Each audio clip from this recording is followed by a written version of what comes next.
Greeting fellow modelers. Here we have an ugly yet beautiful plane, a contradiction, a flying gun, a recolor from Texman, and the A-10A Warthog local language is.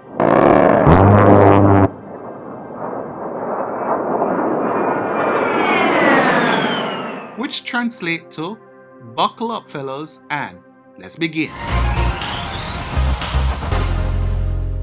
So here we have the A-10A Warthog 2, 100 scale, a beautiful model, a bit complicated, so the video is a little long, but very entertaining. And as you see, a beautiful model printed on 120-gram sheet. So let's see how I managed to do it. Here though is where I would find the only concern. It's not 100% flush, and that would take a little modification, but besides that, it's a beautiful model. So let us just put this down and begin to cut and build. So here we're going to cut the wings out. I love this recolor from Texman. He also did several recolors just like Brent. And if you notice the camera zooming in and out, forgive me for that. I did not realize I left the camera on autofocus and therefore ruin it. The classic curved tip of the wing, you see I'm using that cake decorating tool. For more information on the tools I use, you can look at Fiddler's Green Beginner's Guide. There you see a layout of the basic tools I use to build my model aircraft, and you'd find it quite helpful. This model, however, I do not recommend for beginners because it is a little more complicated and it takes a little more patience, especially at this scale. But otherwise, it's a decent build. Here we have the spar reinforcement. This provides the proper angle at which the outer wing panel would carry the proper dihedral. And here you see I strengthen it by putting it against a cardstock, like a 150-gram cardstock. And then I can now paste this to the inboard wing and then slide on the outboard wing panel.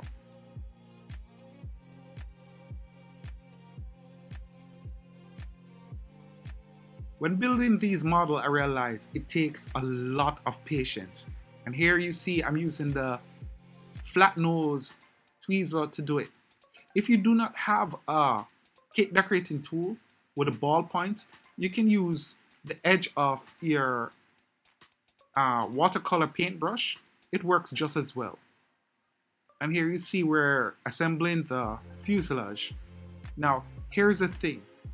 It would help really if you look at the actual model of the A-10, because if you can preform the fuselage cross-section properly, it really helps in making your model look far more realistic and goes a long way. Now the edge here, we cut the edge out and we're going to use, again, the ballpoint, or you could use the edge of your paintbrush handle. Now you see I'm using the ballpoint first, lock it up properly, and now I'm using the joiners. You see I'm putting glue on the inside to put the joiner, because what I find, especially with these 100 scale model, if you can put the joiners on the inside and let the panels butt each other, you get a more realistic looking model. And it does help. It does make the aircraft look a little more realistic at this scale, and that's pretty good. So the way how we did the first two panels, we're going to continue rolling the fuselage panel to basically have the cross section of the A-10, and it will work. Now this model took me about I guess 2 days to build, And the reason being, I had to figure out pretty much how to put it together. And here's the thing, the main reason why I'm doing these builds, especially for scissors and plane, is I realized I could get lost with some of the instructions on what I need to do. So you could use this as a reference point to build your model. And here you see how the fuselage just go together once we put the joiners on the inside and it's flush. Now, here's the thing. Make sure that you're using 120-gram sheet paper. Okay? It works really, really well. And this was what was highly recommended by the designers in 100 scale. I mean, when you go smaller than 100 scale, like 144, I guess you could use the regular office paper, which is like 80 gram or 75 gram, but 120 gram works perfect. Somehow it retains the strength as well as, you know, easy enough to handle. Here you see I'm doing the nose first, the first two panels on the other end. It's because I find it easier to tackle that, then we can join it to the fuselage. Nice. Look how this model is coming out really good. Texman really did an awesome job with the repaint. Same thing I find with Brent when he did the three models that you see I did before, which was the Japanese aircraft and also the P-40. Yeah, that was Brent. I just want to say, like we say in my country, big up yourself, which is respect due, Sir Tex. And you see I'm using the same basic principle from my Fiddler's Green kit, where I use a toothpick to reinforce the wing and join them. It works, guys, it works. Now I just fell in love with the fact that the A-10 just reminds me of, like, it truly earned the nickname Warthog. It just looks brutal, it just looks built. You know when a plane just looks right for the mission? Yep, that's the A-10. I'm not saying that G.I. Joe didn't play a big thing in it for me, but you know, the cartoons of the 80s, yep, it did a thing. Now, with the fin on the outboard, you see I'm using the edge of my paintbrush to make sure I get those curves. It works, guys. Trust. You press against it, and then when you put that there, I make sure it is square. It's the little details like this that really brings your model alive. Now, what I didn't show is how each time I build, I paint the edges, and it helps. And here you see we're putting in the wing fencing that just happens to be attached to the fuselage. And now we're doing the GAU-8 cannon at the front. The smaller it gets, you find that toothpick works wonderful as a rolling tool.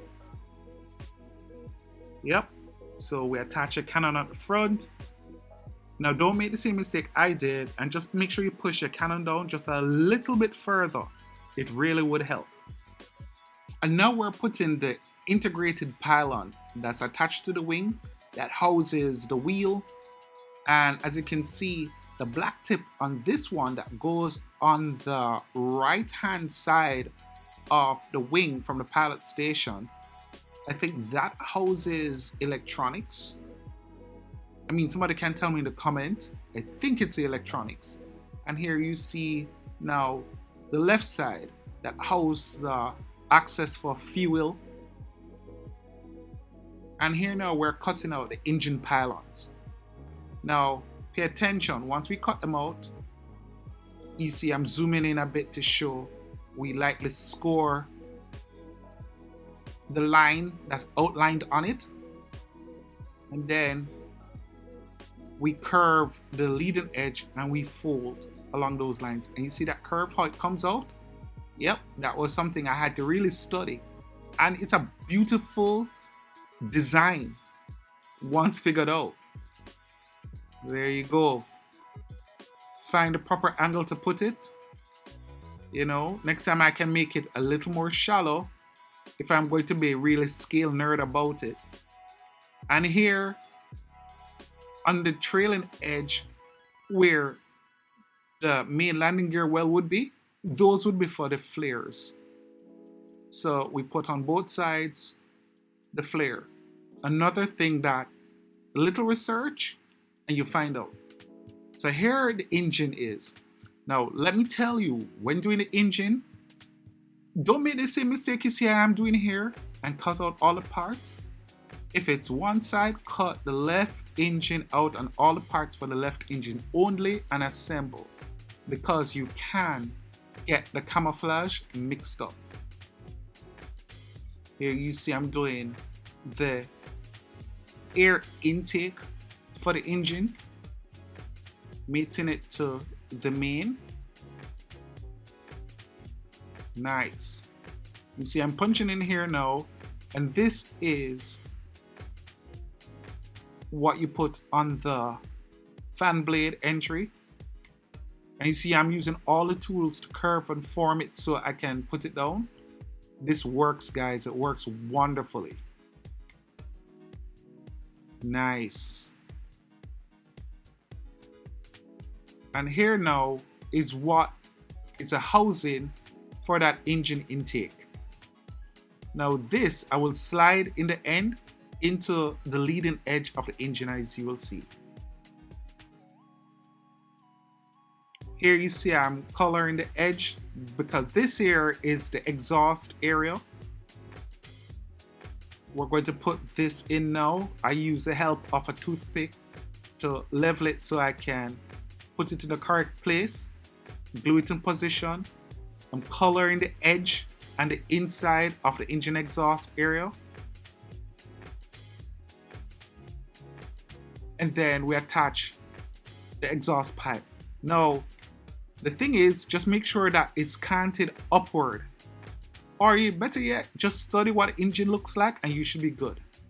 And here you see I'm sliding in the cone. That is for the engine there, and we're good.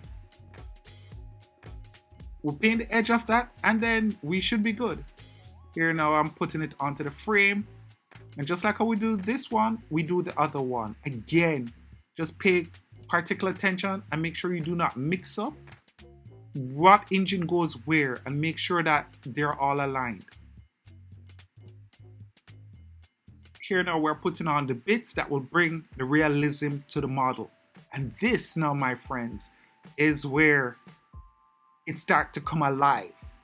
It's the little things that bring this small scale model to make it look really popping, really good.